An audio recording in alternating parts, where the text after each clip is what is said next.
வரவேற்றிருக்க வந்திருக்கிறது என்பதால் அறுசுவை உணவுகள் எல்லாவற்றையும் தன்னுடைய மனைவியை வைத்து சமைத்தார். உணவு சமைத்து முடிக்கிற நேரத்தில் தான் நினைவுக்கு வருகிறது, உணவெல்லாம் சமைத்து விட்டோம், சாப்பிடுவதற்கு நல்ல இலை இல்லையே என்று சொல்லி தன்னுடைய மூத்த மகனை அனுப்பி வைத்தார். நம்முடைய வாழை தோட்டத்திற்கு சென்று அழகான வாழை இலைகளை பறித்து வா என்று. அவனுக்கு மகிழ்ச்சி. நல்ல தந்தை தாயேவ நான் இது செய்யப்பட்டேன் என்று வெள்ளையில் புகுந்து தோட்டத்துள் புக்கும் பெரிய வாழை மல்லலம் குறித்தினும் ஈரும் பொழுதினும் வாழரா ஒன்று அல்லலும் சழுங்கி சோர அங்கையில் தீண்டிற்றன்றே. மிக மகிழ்ச்சியோடு வாழை தோட்டத்திற்கு செல்கிறான். அங்கே அழகான ஒரு வாழை இலையை பார்த்தவுடன் இந்த இலையைத்தான் திருநாவுக்கரசருக்கு கொடுக்க வேண்டும் என்று மனதிலே நினைத்து அந்த வாழை இலையை அறிந்து கொண்டிருக்கிற போது அதில் இருந்த ஒரு பாம்பு இவன் இறந்து விடும் அளவிற்கு இவன் உள்ளங்கையிலே தீண்டிவிட்டது. குருதி வடிந்தோடுகிறது. பார்க்கிறார். இப்போது இதையே நாம் பார்த்து கொண்டிருந்தால் அங்கே திருநாவுக்கரசர் உணவுக்காக காத்து கொண்டிருக்க வேண்டிய நிலை உருவாகிவிடும்.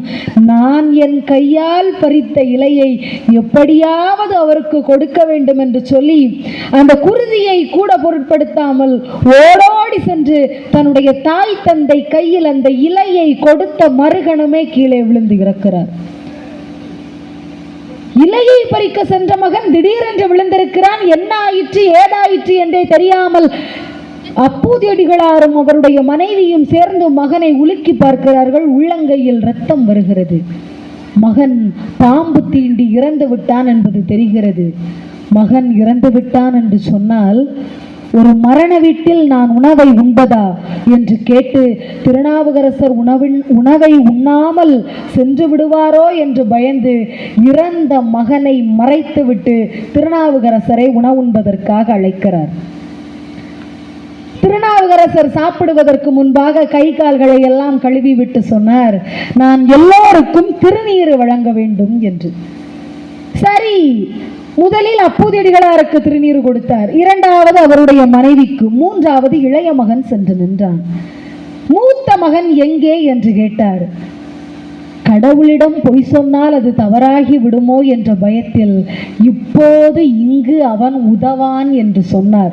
எப்படியும் இறந்த மகன் உதவப் போவதில்லை, உண்மையை மறைத்ததாகவும் வரப்போவதில்லை என்று சொல்லி இப்போது இங்கு அவன் உதவான் என்றார். இந்த வார்த்தையை கேட்ட மறுகணமே திருநாவுக்கரசருடைய மனதில் ஒரு மிகப்பெரிய கலக்கம் வந்தது. உண்மையை சொல், மூத்த மகன் எங்கே என்று கேட்டார். தாய்க்கு கண்ணீரை கட்டுப்படுத்த முடியவில்லை. அழுது கொண்டே சொன்னாள், என்னுடைய மகன் இறந்து விட்டான் என்று. இறந்த மகனை காட்டுங்கள் என்று சொன்னால் காண்பிக்கிறார்கள். ஒன்றுகளாம் என்று தொடங்கக்கூடிய பதிகத்தை திருநாவுக்கரசர் பாடுகிறார். இறந்த மகன் உயிர் பெற்றெழுந்து நின்றான்.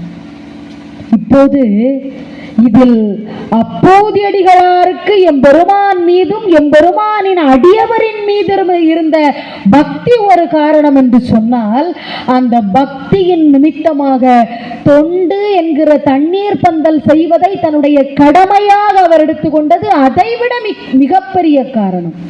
ஆக முடிந்தவரை இந்த உலகத்திலே எதையுமே நாம் கொண்டு போக போவது இல்லை. உதவி செய்யுங்கள், தொண்டு செய்யுங்கள். எதைத்தான் நாம் கொண்டு போக போகிறோம்? சிவபுராணம் அழகாக காட்டுகிறது மனித வாழ்க்கையை. புல்லாகி பூடாய் புழுவாய் மரமாகி பல்விருகமாகி பறவையாய் பாம்பாகி கல்லாய் மனிதராய் பேயாய் கணங்களாய் வல்லசுரராகி முனிவராய் தேவராய் என்று சொல்கிறது. எத்தனை எத்தனை பிறவிகளை தாண்டி இந்த மனித பிறவியை அடைந்திருக்கிறோம். அந்த மனித பிறவியில் எல்லாவற்றையும் நமக்காக சேர்த்து சேர்த்து எதையுமே கொண்டு போக போவது கிடையாது. சிந்தித்து பாருங்கள். எல்லா சமயங்களிலும் 6 அடி நிலத்தையாவது கொண்டு செல்கிறார்கள். சனாதன தர்மம் நமக்கு அதை சொல்லித்தரவில்லை. பிறக்கும் போது எதையும் கொண்டு வராத மனிதன் இந்து சமய முறைப்படி இறக்கும் போதும் எதையுமே கொண்டு போவது கிடையாது. ஒருவரை புதைத்து எரித்த அதே இடத்தில்தான் இந்து சமயத்தில் இன்னொருவரையும் புதைக்கிறோம், எரிக்கிறோம். பிறக்கும் போது எதையும் கொண்டு வராத நீ முடிவில் ஒரு பிடி சாம்பல் மட்டும்தான், எதையும் உன் உடலை கூட கொண்டு போக முடிவதில்லை என்பதை உணர்த்துவதற்காக தான் நம் சரீரத்தையும் எரித்து விடுகிறது சனாதன தர்மம். மிகப்பெரிய உண்மை இது. 6 அடி நிலம் கூட இந்து சமயத்திலே பிறக்கக்கூடிய ஒவ்வொரு சனாதன தர்மத்தை கடைபிடிக்கிற யாருக்கும் கிடையாது.